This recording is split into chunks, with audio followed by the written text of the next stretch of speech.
ଆରେ ମା, ଶୀଘ୍ର ଶୀଘ୍ର ଖାଇବା ଖାଇଦେ, ତତେ ସ୍କୁଲ ଛାଡି ମୁଁ ପୁଣି କାମକୁ ଯିବି। ମା, ମୁଁ ତମର ଆଉ ମିଠୁ ଅଙ୍କଙ୍କର ସବୁ କଥା ଶୁଣିଛି। ଘର ଚଳେଇବା ପାଇଁ ତୁମେ ଅନେକ କଷ୍ଟ କରୁଛ। ମୋ ପାଇଁ ଚିନ୍ତା କରନି ମା, ତୁମେ କାମକୁ ଯାଅ। ମା, ମୁଁ ଖାଇବା ଖାଇ ଏକୁଟିଆ ସ୍କୁଲକୁ ଚାଲିଯିବି।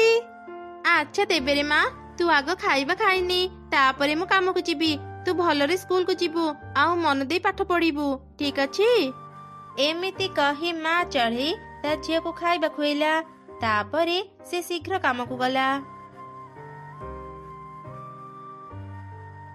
ଆରେ ଚଢ଼େଇ, ଆସୁ ଆସୁ ଏତେ ଡେରି କରିଦେଲୁ କାହିଁକି? ମାଲିକ ତୋ ଉପରେ ଅନେକ ରାଗିଛନ୍ତି।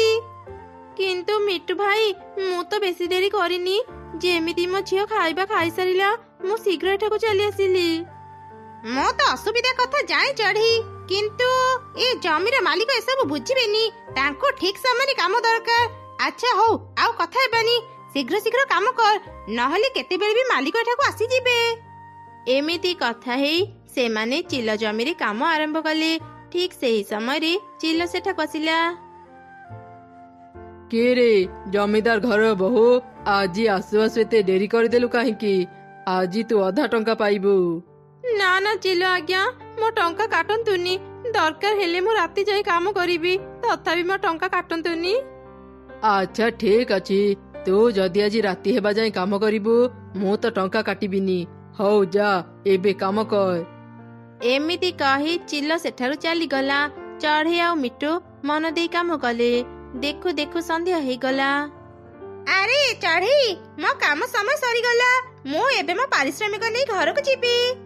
ଠିକ ଅଛି ମିଟୁ ଭାଇ, ତୁମେ ଯାଅ, ମୁଁ ଆଉ କିଛି ସମୟ କାମ କରେ, ତାପରେ ଘରକୁ ଯିବି। ତାପରେ ମିଟୁ ସେଠାରୁ ଚାଲିଗଲା। ଚଢ଼େଇ ତା କାମ କଲା। ସେପଟେ ଚଢ଼େଇ ଛୁଆ ଘରକୁ ଫେରି ଦେଖିଲା, ଘରେ ତା ମା ନାହିଁ। ସନ୍ଧ୍ୟା ହେଇଗଲାଣି, ମା ଯାଇ ଘରକୁ ଫେରି ନାହାନ୍ତି। ମୁଁ ଆଉ କିଛି ସମୟ ଅପେକ୍ଷା କରି ଦେଖେ, ନହେଲେ ମୁଁ ମିଟୁ ଅଙ୍କଙ୍କ ଘରକୁ ଯିବି। ଚଢ଼େଇ ଛୁଆ ତା ମାକୁ ଅପେକ୍ଷା କରି ରହିଲା। ସେପଟେ କାମ ସାରି ଚଢ଼େଇ ଚିଲ ପାଖକୁ ଗଲା। ଚିଲ ଆଜ୍ଞା, ମୁଁ ଜମିର ସବୁ କାମ ସାରି ଦେଇଛି। ଏବେ ମୁଁ ଘରକୁ ଯିବି, ମତେ ମୋ ପାରିଶ୍ରମିକ ଦିଅନ୍ତୁ। କିଏ ରେ, ତୁ ଏତେ ଶୀଘ୍ର ଆସିଲୁ ଯେ? ରାତି ହେବାକୁ ତ ଅନେକ ଡେରି ଅଛି। ତୁ ତ କହୁଥିଲୁ ତୁ ରାତି ଯାଏ କାମ କରିବୁ। କିନ୍ତୁ ଚିଲ ଆଜ୍ଞା, ମୁଁ ଯେତିକି ଡେରି କରିଥିଲି ସେତିକି ସମୟ କାମ କରିଦେଇଛି। ଚୁପ୍ କର, ମୋ ସହ ଚାଲ କି ନାଇଁ, ମୁଁ ତତେ ଟଙ୍କା ଦେବିନି। କାଲି ଯଦି ଠିକ ସମୟରେ ଆସିବୁ, ସେତେବେଳେ ଟଙ୍କା ପାଇବୁ। ଏମିତି ଶୁଣି ଚଢ଼େଇ ମନ ଦୁଃଖରେ ନିଜ ଘରକୁ ଫେରିଗଲା। କଣ ମା, ଆଜି କାମରୁ ଆସୁ ଆସୁ ଏତେ ଡେରି କରିଦେଲ ଯେ? ମା ଚଢ଼େଇ ତାର ଝିଅକୁ ସବୁ ଘଟଣା କହିଲା। ଏସବୁ ତୁମେ କଣ କହୁଛ ମା? ଚିଲ ଅଙ୍କଲ ତୁମକୁ ଟଙ୍କା ଦେଲେନି? ଆଜି ରାତି ଆମେ କଣ ଖାଇବା? ଘରେ ତ କିଛି ବି ଖାଇବା ନାହିଁ। ମୋ ଖାତା କଲମ ବି ସରିଯାଇଛି। ମା, ମୁଁ ଯଦି କାଲି ଖାତା କଲମ ନ ନେବି, ଟିଚର ମତେ ବହୁତ ରାଗିବେ। ଚିନ୍ତା କରନି ରେ ମା, ମୁଁ ଏବେ ମିଟୁ ଭାଇଙ୍କ ପାଖରୁ ତୋ ପାଇଁ କିଛି ଖାଇବା ଆଣି ଦେଉଛି। କାଲି କାମ କରି ମୁଁ ତୋ ପାଇଁ ଖାତା କଲମ କିଣିଦେବି। ଏମିତି କହି ମା ଚଢ଼େଇ ଶୀଘ୍ର ମିଟୁ ପାଖକୁ ଗଲା, ଆଉ ତାକୁ ସବୁ କଥା କହି କିଛି ଖାଇବା ମାଗିଲା। ତୁ ଠିକ ସମୟରେ ଆସିଲୁ ଚଢ଼େଇ, ଆଉ ଯଦି ଟିକେ ଡେରି କରିଥାନ୍ତୁ ମତେ ପାଇନଥାନ୍ତୁ। ମୁଁ ଏକ ଜରୁରୀ କାମରେ ବାହାରକୁ ଯାଉଛି, ସକାଳେ ଘରକୁ ଫେରି ଆସିବି। ମୋ ପାଖରେ କିଛି ଖାଇବା ଅଛି, ଏସବୁ ନେଇ ଘରକୁ ଯା। ତୁମକୁ ବହୁତ ବହୁତ ଧନ୍ୟବାଦ ମିଟୁ ଭାଇ, ମୁଁ କାଲି କାମ କରି ତୁମ ଖାଇବାର ଟଙ୍କା ଦେଇଦେବି। ତାପରେ ମା ଚଢ଼େଇ ଖାଇବା ଧରି ତା ଝିଅ ପାଖକୁ ଗଲା, ଆଉ ତାକୁ କିଛି ଖାଇବା ଦେଲା। ସେପଟେ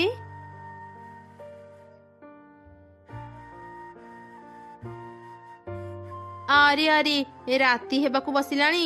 ଜଙ୍ଗଲରେ ବୁଲୁ ବୁଲୁ କେତେବେଳେ ରାତି ହେଇଗଲା ମୁଁ ଜାଣିପାରିଲିନି। ଏବେ ତ ମୁଁ ମୋ ଘରକୁ ଫେରି ପାରିବିନି।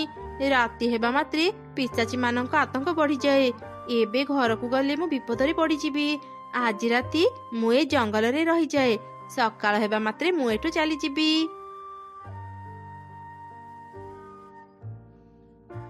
ଆରେ ଏଇ ତ ଆଗରେ ଗୋଟେ ଘର ଦେଖାଯାଉଛି। ଏଇ ଘରର ଆଖପାଖରେ ଆଉ ଘର ନାହିଁ। ଆଜି ରାତି ମୁଁ ଏଇଠି ରହିଯାଏ। କିନ୍ତୁ ଏଇ ରୂପରେ ଗଲେ ତ ଏଇ ଘରେ ରହୁଥିବା ଚଢ଼େଇ ମାନେ ମତେ ଭୟ କରିବେ। ନା ନା, ମୁଁ ଗୋଟେ ରୂପ ବଦଳେଇ ତାଙ୍କ ଘରକୁ ଯାଏ।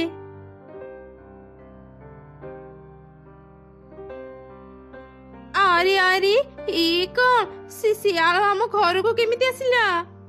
ଓହୋ ଏତେ ଚିତ୍କାର କରନି, ମୁଁ ବିପଦରେ ପଡି ତୁମ ଘରକୁ ଆସିଛି। ଆଜି ରାତି ମୁଁ ତୁମ ଘରେ ରହିବି, ସକାଳେ ଏଠୁ ଚାଲିଯିବି। ତୁମେ ମାନେ ଚାହିଁଲେ ଏ ଘରେ ରହିପାରିବ। ନା ନା ମା, ମୁଁ ଏ ଶିଆଳ ସାଙ୍ଗରେ ଗୋଟେ ଘରେ ରହିପାରିବିନି। ମତେ ଭାରି ଡର ଲାଗୁଛି। ଆଜି ରାତି ଆମେ ବାହାରେ ରହିବା ପଛେ ଏ ଶିଆଳ ସାଙ୍ଗରେ ରହିବାନି। ତୁ ଠିକ କହିଲୁ ରେ ମା, ଶିଆଳକୁ କିଛି ବିଶ୍ୱାସ ନାହିଁ। ଚାଲ ମା, ଆଜି ରାତି ଆମେ ଆଉ ଜଣଙ୍କ ଘରେ ରହିଯିବା।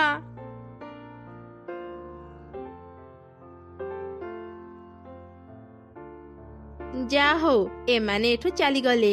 ମତେ ଏକା ରହିବାକୁ ଭାରି ଭଲ ଲାଗେ। ଲାଗୁଛି ଏ ଚଢେଇ ମାନେ ଶିଆଳକୁ ଭୟ କରନ୍ତି। ଏ କଥା ତ ମୁଁ ଆଗରୁ ଜାଣିନଥିଲି।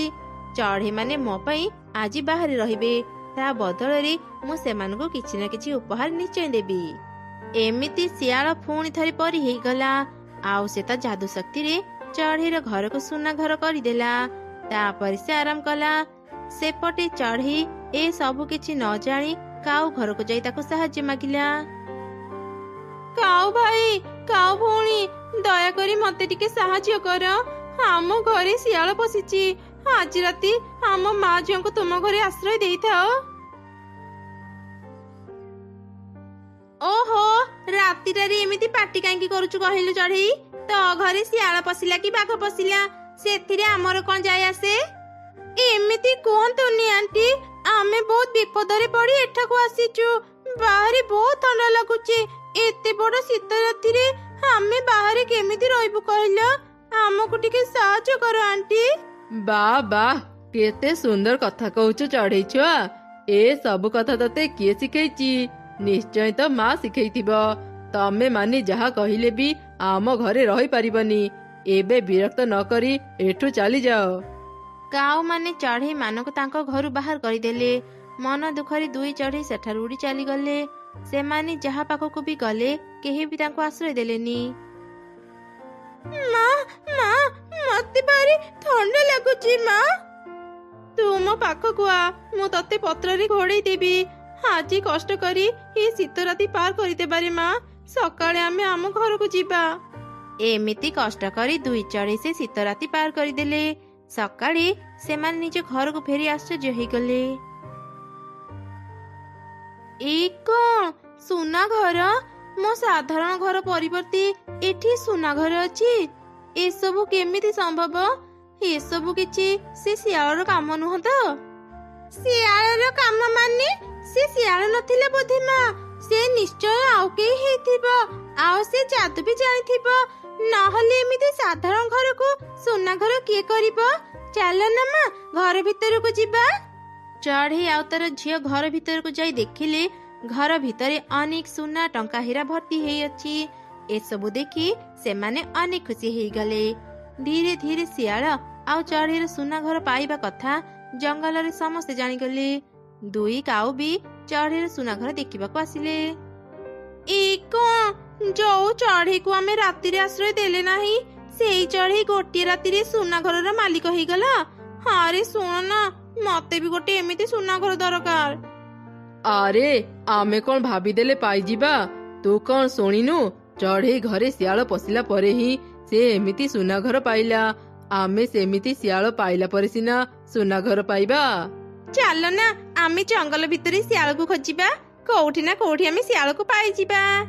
ତାପରେ ସେମାନେ ଦିନ ରାତି ଶିଆଳକୁ ଖୋଜିଲେ। ଅନେକ ଦିନ ଖୋଜିଲା ପରେ ସେମାନେ ଗୋଟେ ଶିଆଳକୁ ପାଇଗଲେ। ଏଇ ତ ଶିଆଳ ମିଳିଗଲା। ଏବେ ଆମେ ବି ସୁନା ଘର ପାଇବୁ। ଶିଆଳ ଆଜ୍ଞା, ଆମ ସାଙ୍ଗରେ ଆମ ଘରକୁ ଚାଲ। ଆଉ ସେଠି ଗୋଟେ ରାତି ରହି ଆମକୁ ଗୋଟେ ସୁନା ଘର ଦିଅ। ହଁ ହଁ, ଆମ ସାଙ୍ଗରେ ଆମ ଘରକୁ ଚାଲ। ଚଢେଇ ଘରେ ଯେମିତି ଗୋଟେ ରାତି ରହିଲ, ଆମ ଘରେ ବି ସେମିତି ଗୋଟେ ରାତି ରୁହ। ଆମେ ତୁମର ଅନେକ ସେବା କରିବୁ। ଆରେ ବାଃ, ଆଜି ତ ନ ଖୋଜି ମତେ ଖାଇବା ମିଳିଗଲା। ତମ ଘରକୁ ଯିବା କଣ ଦରକାର? ଏଇଠି ମୁଁ ତମ ମାନଙ୍କୁ ଖାଇ ଶେଷ କରିଦେବି। ଯେମିତି ଶିଆଳ ଦୁଇ କାଉଙ୍କୁ ଆକ୍ରମଣ କରିବାକୁ ଆସିଲା, ଭୟରେ ଦୁଇ କାଉ ଶୀଘ୍ର ସେଠାରୁ ଉଡି ଚାଲିଗଲେ।